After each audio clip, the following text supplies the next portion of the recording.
मैं डॉक्टर विद्यानिधि आचार्य, आपका शिक्षक।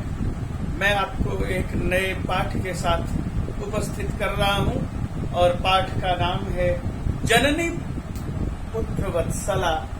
हर माँ अपने पुत्र से कितना प्यार करती है, इस भाव को दिखाने के लिए हम आज से उसी के पाठ को प्रस्तुत कर रहे हैं। यह पाठ महाभारत से लिया गया है, इसलिए इस पाठ को पहले देखिए।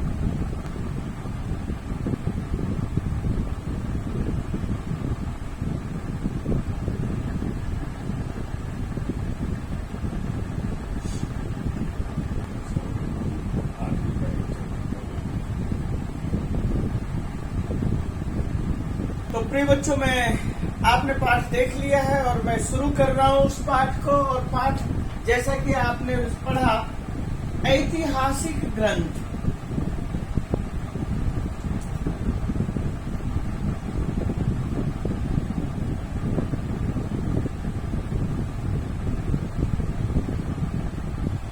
ये कौन सा ऐतिहासिक ग्रंथ है?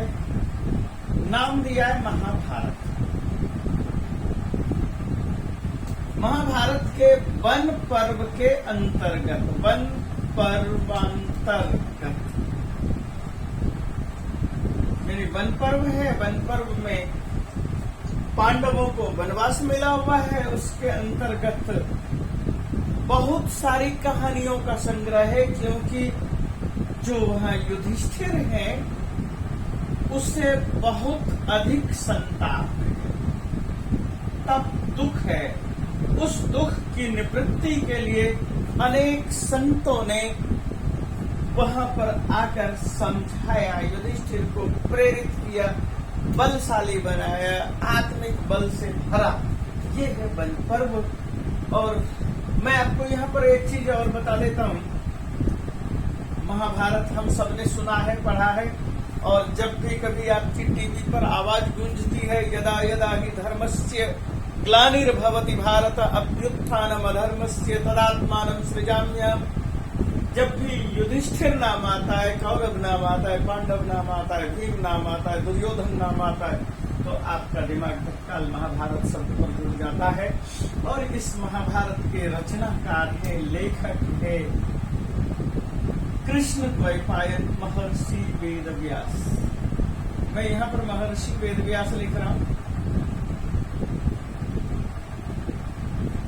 मैं आपको यहाँ पर यह भी बता देता हूँ शॉर्टकट में। महर्षि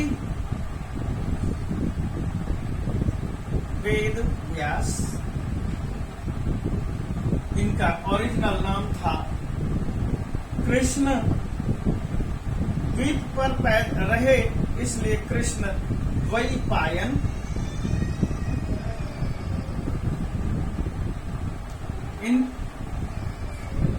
इनके पिता पराशर, इनकी माता सत्यवती। आपको इतनी सी बात याद रखना, माता सत्यवती, पिता पराशर। कृष्ण द्वैपायन ने जो रचना की वो सीधे महाभारत नहीं लिखा, जय नाम का काव्य लिखा। 8,800 श्लोक। उसके बाद उनके शिष्य वैशंपायन ने रचना की, 24,000 श्लोक हो गए। उसके बाद उग्रश्रवा नाम के, उग्रश्रवा या सौती नाम के विद्वान ने नैमिषारण्य में कहानियां सुनाई, और 76,000 श्लोक हो गए। आज जो है ये श्लोक हमारे सामने जो उपलब्ध हैं, 3 जगह के संस्करण हमारे सामने मौजूद है। एक मद्रास संस्करण, मुंबई संस्करण, पश्चिम बंगाल संस्करण, कलकत्ता संस्करण। और इन संस्करणों में कुछ लोग कश्मीर का भी एक अलग से संस्करण मानकर चलते हैं। इन सारे संस्करणों में अलग अलग जगह पर अलग अलग श्लोकों की संख्या है। और हमारे पास जब आप गीता प्रेस गोरखपुर से महाभारत उठाकर लाएंगे 1,10,000 श्लोक।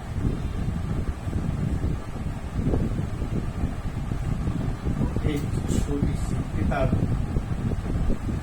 कितनी बड़ी बन गई, यहाँ से ये हुआ, यहाँ से ये हुआ, यहाँ से। और आज और भी लोग इस रचना में अपना योगदान देने के लिए तैयार हैं, सीधे नहीं तो दूसरे माध्यम से। इसलिए हमने इसको उपजीव्य काव्य मान रखा है कि हमारी जो भी रचना होती है अधिकतर उनका कहीं न कहीं स्रोत महाभारत या रामायण।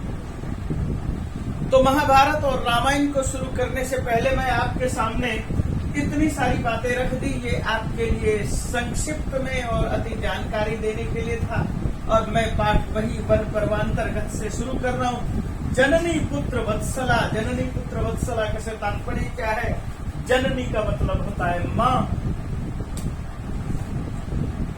जननी माँ, माता। तुल्य, तुल्य का मतलब है बराबर। और वत्सला, वत्सला, वत्सला का मतलब प्रेम, वात्सल्य, पुत्र प्रेम, एक बराबर दिखाने वाली।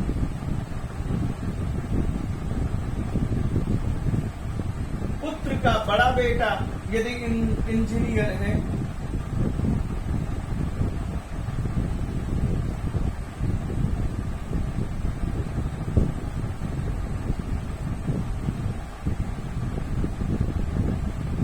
मंझला बेटा यदि डॉक्टर है, छोटा बेटा यदि वकील, उससे छोटा वकील है, 1, 2, 3, और चौथा बेटा यदि खेत में किसान है। तो क्या एक माँ इंजीनियर से ज्यादा प्यार करेगी या डॉक्टर से ज्यादा प्यार करेगी, वकील से ज्यादा प्यार करेगी, किसान से ज्यादा प्यार करेगी? जब आप इस दृष्टिकोण से देखेंगे तो जननी होती है, जननी के लिए, माँ के लिए, चाहे वह इंजीनियर है, डॉक्टर है, वकील है, किसान है, सभी पुत्रों के प्रति उसको बराबर कष्ट हुआ है, बराबर भाव के साथ चलती है। इसी दृष्टिकोण से इस कथा को आगे बढ़ा रहे हैं। कथा को ध्यान से सुनिए, देखिए, समझिए और कथा को समझने की कोशिश करना है, कथा के शब्दों को जानने की कोशिश करना है। प्रस्तुतोऽयं पाठः महर्षि वेदव्यास विरचितस्य ऐतिहासिक ग्रंथस्य। प्रस्तुत है यह पाठ, यह पाठ प्रस्तुत है। प्रस्तुत का मतलब उपस्थित है। कहाँ से उपस्थित है? तो ऐतिहासिक ग्रंथ, जैसे मैंने आपके सामने ऐतिहासिक ग्रंथ की चर्चा की और उस ग्रंथ का नाम है महाभारत। और महाभारत के वन पर्व से कहानी ली गई है। और क्या कहानी ली गई है? इयं कथा सर्वेषु प्राणिषु समदृष्टिनां प्रबोधयति। कथा शब्द स्त्रीलिंग है, इसलिए उसका विशेषण इयं, इयं मतलब यह। पुल्लिंग होता तो अयम, अयम मतलब यह। नपुंसकलिंग होता तो इदम, इदम मतलब यह।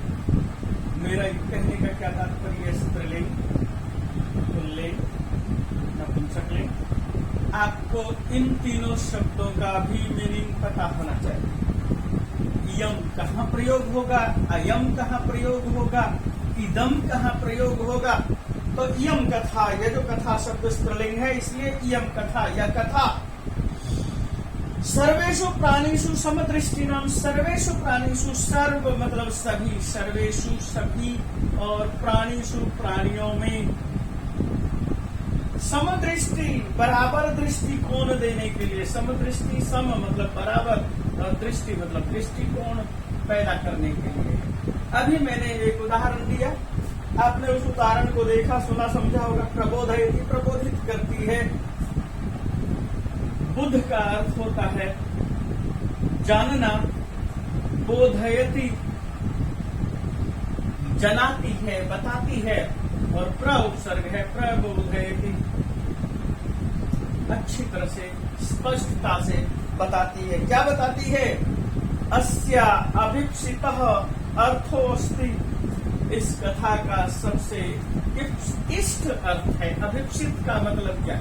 अभीप्सित का मतलब मूल अर्थ है, सबसे बड़ी भावना है इस कथा का अभिप्सा। अभिप्सित शब्द प्रयोग हुआ तो ये अभिप्सा शब्द से बना है, और इस अभिप्सित का अर्थ है यानी कि इच्छित अर्थ है।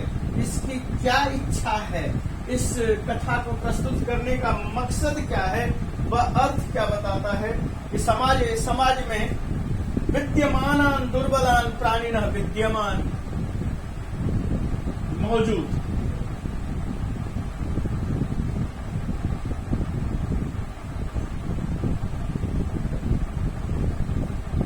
दुर्बल प्राणी, और इन्हीं शब्दों का द्वितीय विभक्ति बहुवचन कर दीजिए। विद्यमान का विद्यमानान, दुर्बल का दुर्बलान, प्राणी का प्राणिनः। प्रत्यपि मातुः वात्सल्यम प्रति अपि, इस संधि को देख लीजिए। प्रत्यपि यण संधि है,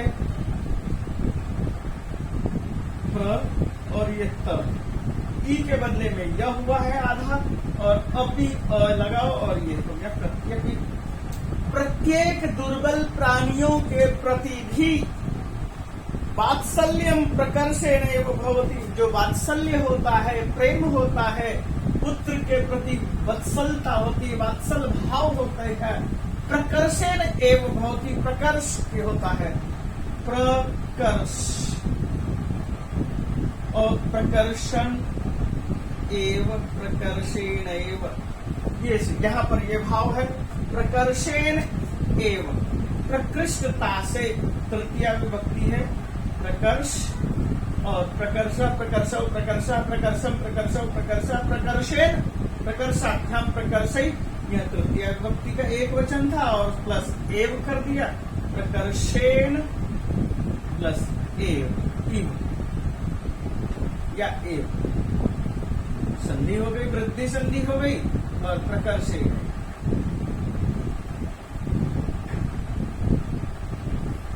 ये भाव, ये संधि प्रकृष्टता से, पूरी ताकत से। इसका मतलब यह है, क्या बताती है? इस पुत्र वत्सलता के भाव को ही बताती है, तुल्य वत्सलता के भाव को बताती है, वात्सल्य प्रेम के प्रति बराबरी की बात को रखती है, और उसको इस कहानी के माध्यम से देखेंगे। कहानी कुछ इस तरह से, कश्चित कृषकः, कश्चित कोई, आपने कई बार सुना होगा, पढ़ा होगा, कश्चित कोई, कृषकः किसान,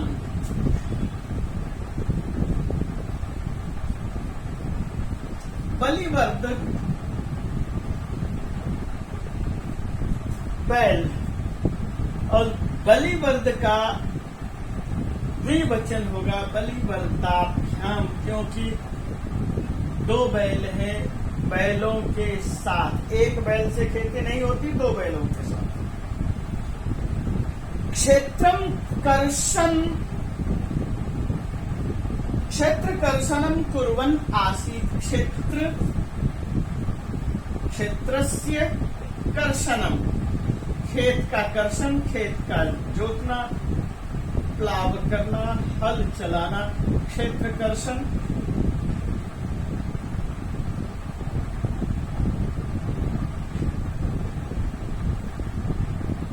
कुर्वन् क्री धातु है, क्षत्रिय प्रत्यय, ये हुआ कुर्वन्, करते हुए, ये ध्यान रखना, तेव्य अर्थ में है। इसको भाषा की दृष्टि से समझना चाहिए। कैसे?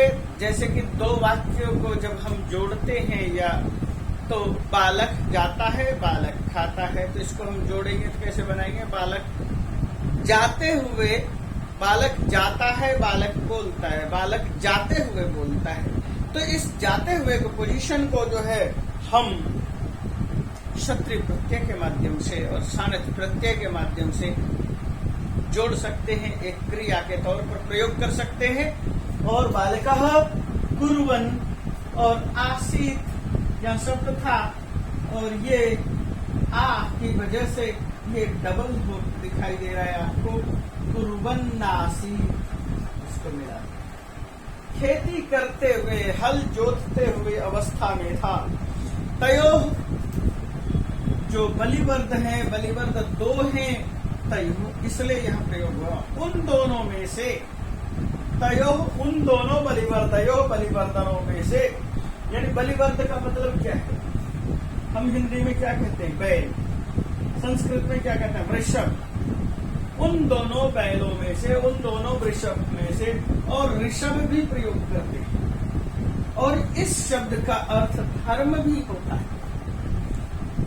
जो चलते हैं, आगे बढ़ते। तयो एक शरीरेण दुर्बल, एक जो है शरीर से दुर्बल था। दुर्बल का मतलब क्या है? कमजोर था। जवेन, जब का मतलब तेज, तेजी से, जवेन तेज गति से। जब शब्द का तृतीय विभक्ति एक वचन है, जब।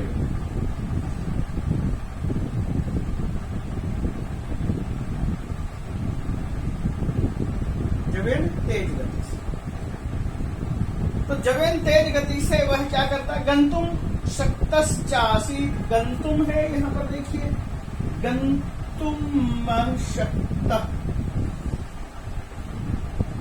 चासी, ये अलग अलग है। इसको पहले लिखेंगे गंतुम, जाने में, और फिर इससे आगे लिखेंगे अशक्त, असक्त, और फिर यहाँ पर है विसर्ग और उसके बाद च प्लस आस। ये अवस्था, इतने सारी संधि है। एक संधि यहाँ है, एक संधि यहाँ है, एक संधि। अब ये देखिए ये क्या क्या संधि है। म में अ को मिला दिया, पूरा म दिखाई दे गया। सत्य ये इतना ही था, विसर्ग था, विसर्ग को इधर च होने की वजह से श में बदल दिया, विसर्ग को स में बदला, और चवर्ग होने की वजह से ये तालब भी श में बदला। और उसके बाद ये जो च है, च में अ है, और इधर आसित का अ है, उन दोनों को मिलाकर दीर्घ संधि कर दी। तो पहले दो जगह व्यंजन संधि और एक जगह दीर्घ संधि, स्वर संधि। इन संधियों का प्रयोग हमने किया। असक्तश्चासीत, वह चलने में असक्त था। अतः कृषकः, इसलिए किसान क्या कर रहा था? कृषकः किसान, तम दुर्बलम वृषभम, उस कमजोर बैल को, वो जो बैल था जो तेजी से नहीं चल पाता था, उस कमजोर बैल को तोदनेन मुद्यमानः अवर्ततः। तोदनेन, तोदन का मतलब क्या है? तुद का अर्थ होता है कष्ट देना।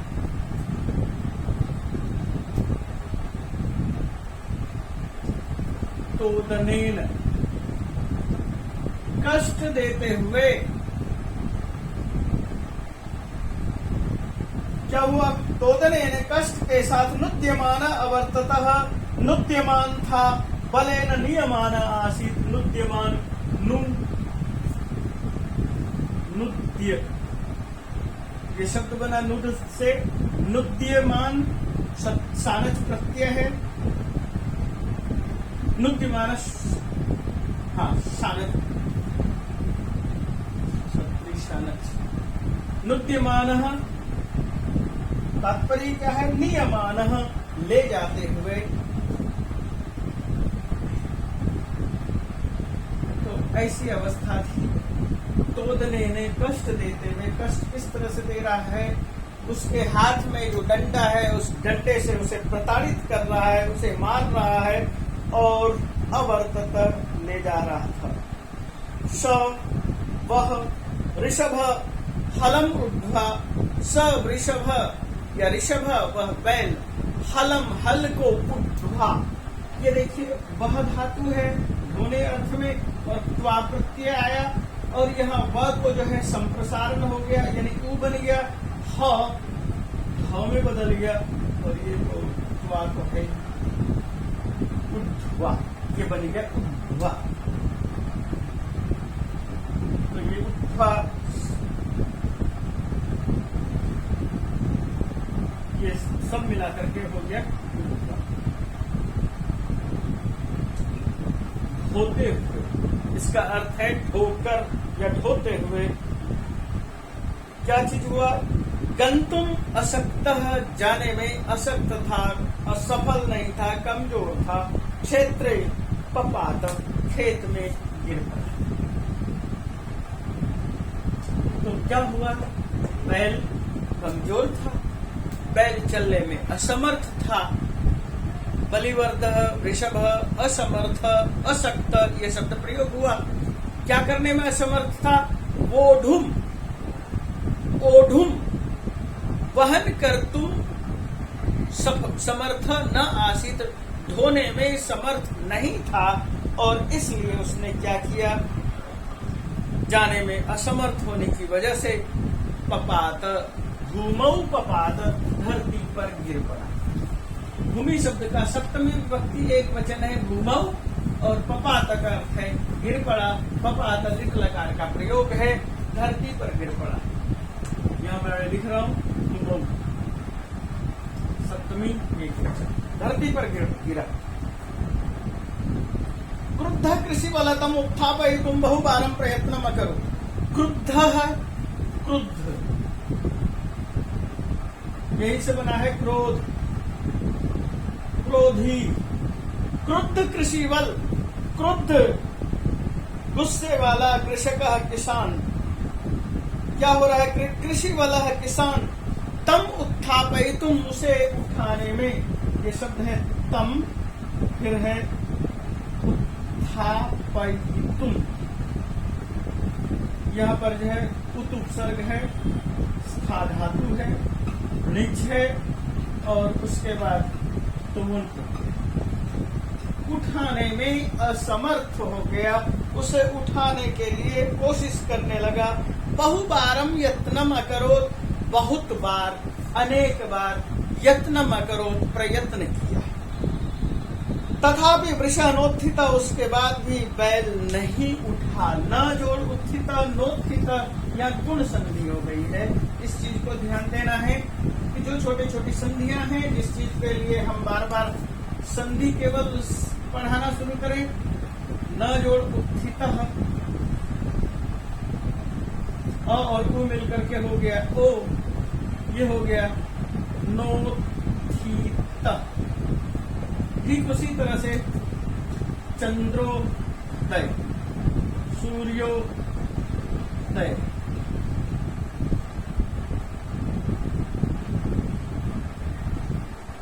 महोषधि, औषधि भी होता है। महाजोड़ औषध, औषधम, महोषधम, ऐसा भी होता है।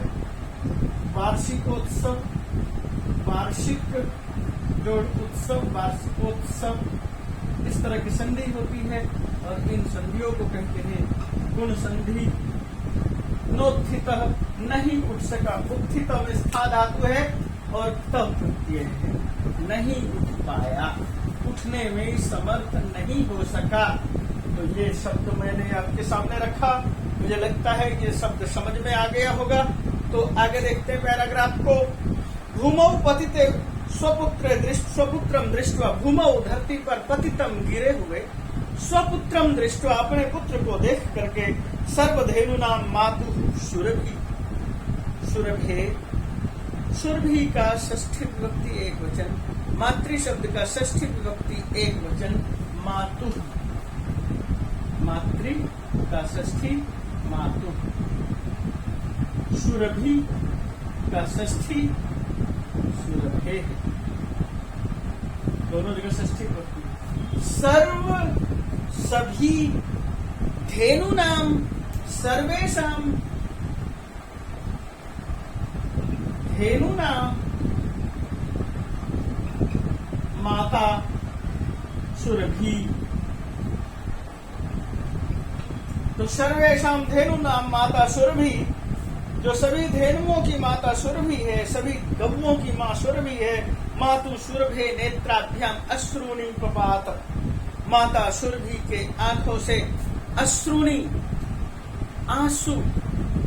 यहाँ पर देखिए नेत्राभ्याम का मतलब है दोनों आंखों से, एक आंख से आंसू नहीं गिर रहे, दोनों आंखों से आंसू गिर रहे हैं, इसलिए नेत्राभ्याम है। और अश्रु, अश्रुणी, अश्रुणी, यहाँ बहुवचन है, प्रथमा का बहुवचन, तो आंसू। और आविरासन, विराजमान हो गए, गिरने शुरू हो गए, झरने लगे। सुरभे इमाम अवस्थाम दृष्टवा, सुरभि के इस अवस्था को देख करके, सुरभि देख कहाँ से रही है? स्वर्ग से देख रही है। स्वर्ग में और कौन है? स्वर्गाधिपति। अब इन दोनों को लिंक करने के बाद आपको समझ में आएगा। स्वर्गाधिपति का मतलब क्या है? स्वर्ग का अधिपति। स्वर्ग का अधिपति कौन हो सकता है? तो आप उसको यहाँ पर देखेंगे, सुर और सुरेंद्र, स्वर्ग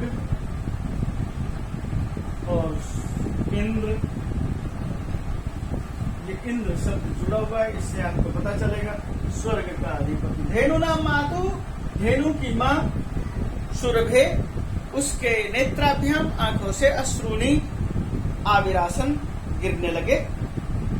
और उसके बाद क्या हुआ? सुरभे इमाम अवस्था विलोक्य, सुरभि के इस अवस्था को देख करके, इमाम अवस्था, इस अवस्था, अवस्था शब्द में द्वितीय विभक्ति का एक वचन है, दृष्टवा देखकर, सुराधिपः ताम अपृच्छत, सुराधिप ने उससे पूछा। सुराधिप कौन है? सुरस्य अधिपः, सुराधिपः, सुराधिपः इंद्रः। ताम अपृच्छत, उससे पूछा, अयि शुभे, हे शुभ मुख वाली, हे कल्याणकारिणी, किम एवं रोदिशी, तुम ऐसा क्यों रोती? वह स्वर्ग में ही रो रही है, उसको देखते हुए स्वर्ग में ही प्रश्नोत्तर चल रहा है, और वहां पर ये जो बातचीत है, तो उस चीज को लेकर के कह रहा है, इंद्र तुम क्यों रोती हो? और वह उत्तर देती है, उच्चताम, उच्चताम कहो, इति साच, और वह कहती है, विनिपाते, विनिपातो नवः कश्चित् दृश्यते त्रिदशाधिपः, हे त्रिदश के अधिपति, यानी हे स्वर्ग के अधिपति, कश्चित कोई, दृश्यते न वह, आपको वह तुम्हें दिखाई देता है या नहीं, यानी कि वह आपको शायद नहीं दिखाई देता होगा, लेकिन मुझे कुछ समझ में आता है, कुछ दिखाई देता है। क्या दिखाई दे रहा है? कि विनिपाते, गिरते हुए। क्या चीज गिर रहा है? इस चीज को यहाँ पर और अच्छी तरह से देखेंगे। आंसू गिर रहे। अहम तो पुत्रम शोचामी, मैं अपने पुत्र के दुख को देख करके शोक प्रकट करती हूँ। तेन रोदीमी कौशिक, हे कौशिक नंदन, हे कौशिक के पुत्र, हे कौशिक प्रिय, इसलिए मैं रोती। हो वासव, हे वासव, वासव का मतलब क्या? इंद्र। हे वसुओं में श्रेष्ठ, अष्ट वसवः, 8 वसु होते हैं, उनमें से श्रेष्ठ। पुत्रस्य दैन्यम दृष्ट्वा, पुत्र की दीनता देखकर। दैन्यम, दीनता या दैन्य, ये दोनों एक ही चीज है, यानी कि दीन, गरीबी का भाव। पुत्र की इस दीनहीन अवस्था को देख करके अहम रोदीनी, मैं रोती। स दीना इति जानन नबी, सह दीना इति, वह दीन है, वह कमजोर है, वह गरीब है, शारीरिक रूप से अक्षम है, ऐसा जानन नबी, जानते हुए भी कृषक तम बहुधा पीड़यति, किसानों से बहुत बार पीड़ित करता है, प्रताड़ित करता है। सकृच्छेन, वह बहुत कष्ट के साथ भारम उद्वहति, भार को ढोता है, वहन करता है। वहती, वहत, वहंती, और उद उपसर्ग है, उद्वहती, उद्वहत, उद्वहंती। इतरमपि, फिर भी धुरम बोधुम स न शक्नोति, वह धुरम, धुरा को, यानी कि उसके कंधे के ऊपर जो धुरा रखी हुई है, यानी कि जो भी हल है, हल को बीच में रखा जाता है दो बैलों के बीच में, और दोनों बैलों के बीच में जो कंधे पर एक बड़ा सा बड़ी सी बल्ली लगी हुई होती है, रस्सी लगा होता है, जिसको कि आप अपने अपने स्थानों पर अलग अलग नाम दे सकते हैं। तो उसके सर पर जो धुरा रखा हुआ है उसको ढोने में समर्थ नहीं है। एतत् ज्ञात्वा भी, ऐसा जानने के बाद भी, भवान पश्यति न, क्या आप नहीं देखते?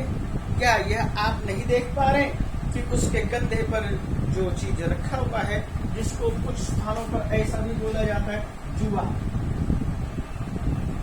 जो दो बैल हैं, उन दोनों बैलों के कंधे के ऊपर जो भी रखा हुआ है, और ये जो बैल के साथ ये जो हल जुड़ा हुआ है, इन दोनों कंधे से जुड़े हुआ जो ये अवस्था है, इसी चीज के लिए जुआ। यानी कि आप उस जुआ को, उस धुरा को नहीं देख पाते। भद्रे नूनम सहस्राधिकेषु पुत्रेषु सत्स्वपि, नूनम निश्चित रूप से, सहस्राधिकेषु पुत्रेषु, हजारों हजार से अधिक पुत्रों को, सत्स्वपि होने के बाद भी, तव अस्मिन् एव एतादृशं वात्सल्यम, तव तेरा अस्मिन् एव, इसी पर ही, एतादृशं वात्सल्यम, इस तरह का वात्सल्य भाव है, इस तरह का प्रेम भाव है। ऐसा क्यों है? इति, ऐसा प्रत्यावोचन, प्रति प्लस अवोचन, कहा, पूछा। यहाँ संधि है, वही यण संधि है, प्रति अवोचन प्रत्यावोचन। उसने पूछा कि ऐसा इसी बच्चे के प्रति देख करके क्यों इतना प्यार उमड़ा है? तो उसके बाद सुरभि क्या कहती है? यदि पुत्र सहस्रम में, यदि मेरे हजारों पुत्र, सर्वत्र सममेव में, सब जगह बराबर ही है मेरे लिए, दीनस्य तु शतः शक्र पुत्रस्याप्यधिका कृपा, फिर भी दीनस्य पुत्रस्य, दीन पुत्र के प्रति अधिका कृपा भवती एवं, अधिक कृपा होती है। यानी कहने का भाव क्या है कि यद्यपि मेरे सैकड़ों पुत्र हैं, हजारों पुत्र हैं, पुत्रों की संख्या इतनी ज्यादा है, उसके बाद भी गरीब पर, दीन के प्रति हमारा जो है एक वात्सल्य, एक प्रेम उमड़ता ही उमड़ता है। बहुनी अपत्यानि में संति इति सत्यम, मेरे बहुत सारे पुत्र हैं, ऐसा ये सच है। तथापि अहम एतस्मिन् पुत्रे, फिर भी मैं एतस्मिन्, इस पुत्रे, पुत्र के प्रति, एतस्मिन् शब्द सप्तमी विभक्ति एक वचन है, पुत्रे भी सप्तमी एक वचन है। विशिष्य, विशेष करके, आत्मवेदना अनुभवामी, आत्मवेदना मतलब कष्ट, अनुभवामी अनुभव करती हूँ। यतो ही, क्योंकि अयम अन्येभ्यो दुर्बलः, यह जो बैल है अन्य बैलों की अपेक्षा दुर्बल है। सर्वेषु अपत्येषु, सभी पुत्रों में, जननी तुल्य वत्सला, जननी का जो भाव होता है, प्रेम होता है, माँ का जो प्रेम होता है, तुल्य होता है, वत्सल के प्रति, सभी बच्चों के प्रति बराबर होता है। तथा अपि, फिर भी, तथा जोड़ अपि, तथा प्लस अपि, तथापि, यहाँ दीर्घ संधि है। दुर्बले सुते, कमजोर बच्चे के प्रति, यहाँ सप्तमी विभक्ति दोनों जगह, मातु, माँ का, अभ्याधिका कृपा सहजैव, अभी अधिका, अभ्याधिका, अभीतः, अभी प्लस अधिका, अभ्याधिका, दोनों को मिला दिया है, वही जन संधि है। अभ्याधिका और सहज और एव दोनों को मिला लो, वृद्धि संधि, सहजैव, यहाँ दोनों मिलाकर के आई हो गया, सहजैव वृद्धि संधि। तो सहज ही है, सरल ही है। इति सुरभि वचनम श्रुत्वा, इस तरह से सुरभि के वचन को सुनने के बाद, स वह भृशम, बहुत अधिक, विस्मितस्य अखंडस्यापि हृदयम अद्रवत्, वह जो विस्मित हुआ, भृशम बहुत अधिक, भृशम का मतलब बहुत अधिक, विस्मितः विस्मित हो गया, आश्चर्यचकित हो गया। कौन आश्चर्यचकित हुआ? तो इंद्र आश्चर्यचकित हुआ। उसके लिए कहा गया अखंडस्यापि हृदयम अद्रवत्, वह जो अखंड है, जिसका जो खंड खंड नहीं होता, ईश्वर होता है, उसका हृदय भी पिघल जाता है, द्रवित हो जाता है। ईश्वर कितना ही अखंड हो, वह भी अपने पुत्रों को देख करके द्रवित होता है, पिघल जाता है। सच तामेव शांतवयत, और वह उसी को सांत्वना देता है। सांत्वना देते हुए कहता है, गच्छ वत्स सर्वं भद्रं जायते, बेटा जाओ, सब ठीक होगा, सब कल्याण होगा। अचिरादेव चंडवातेन, अचिरादेव जल्दी ही, चंडवातेन प्रचंड हवा से, तेज हवा से, मेघरवैश्च सह प्रवर्ष।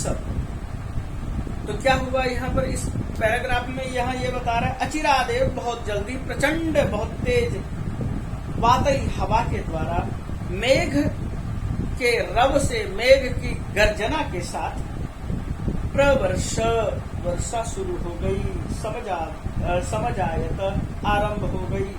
लोकानाम पश्यताम, लोगों को देखते देखते, सर्वत्र जलोत्प्लवः, सब जगह पानी ही पानी, जल जोड़ उत्प्लवः, जल प्लस उपप्लवः,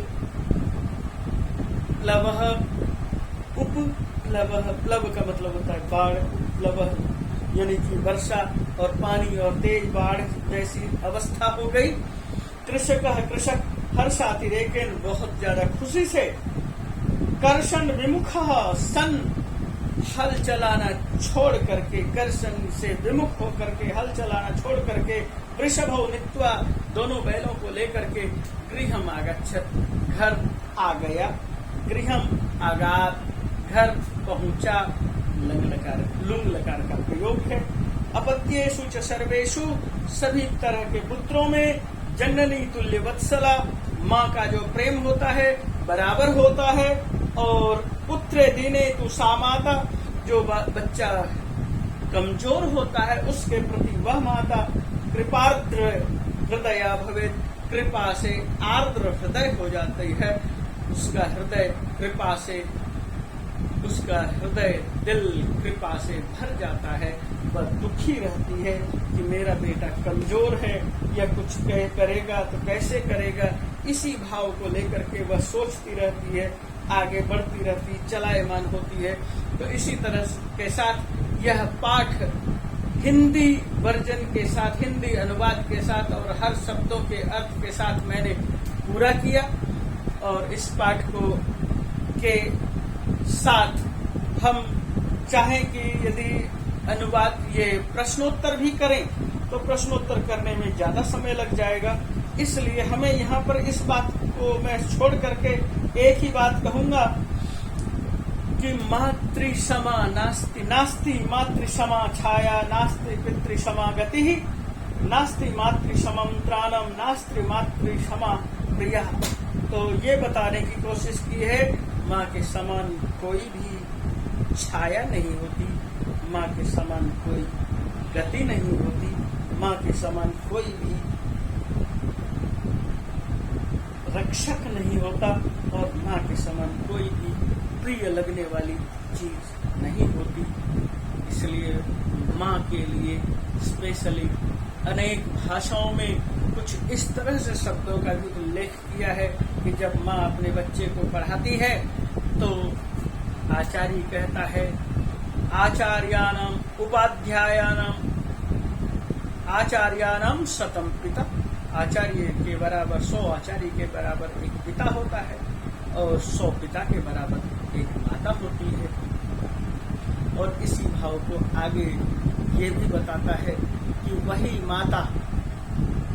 माता होती है जिसकी वजह से घर बन पाता है, क्योंकि माँ एक अच्छे संस्कारों के साथ बच्चे को आगे बढ़ाती है। और इसी को देखते हुए मुझे एक चीज याद आती है कि एक बार मैंने एक उपदेशक से सुना, वह सुना रहे थे कि मरने के बाद आदमी कहाँ जाता है, तो वो ये कहता है कि जैसे माँ, थका हुआ बच्चा माँ की गोद में आके बैठता है, फिर खेलने के लिए चल देता है, ऐसे ही मरने के बाद आदमी ईश्वर की गोद में जाता है और फिर दोबारा से इस धरती पर आ जाता है।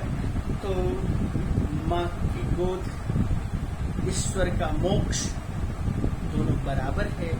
माँ का प्रेम, ईश्वर का प्रेम में माँ का प्रेम ज्यादा भाव रखता है। ईश्वर को लोग देख नहीं सकता, माँ को आदमी देखता है। इसी के साथ मैं इस पाठ को यहाँ विराम देता हूँ। धन्यवाद।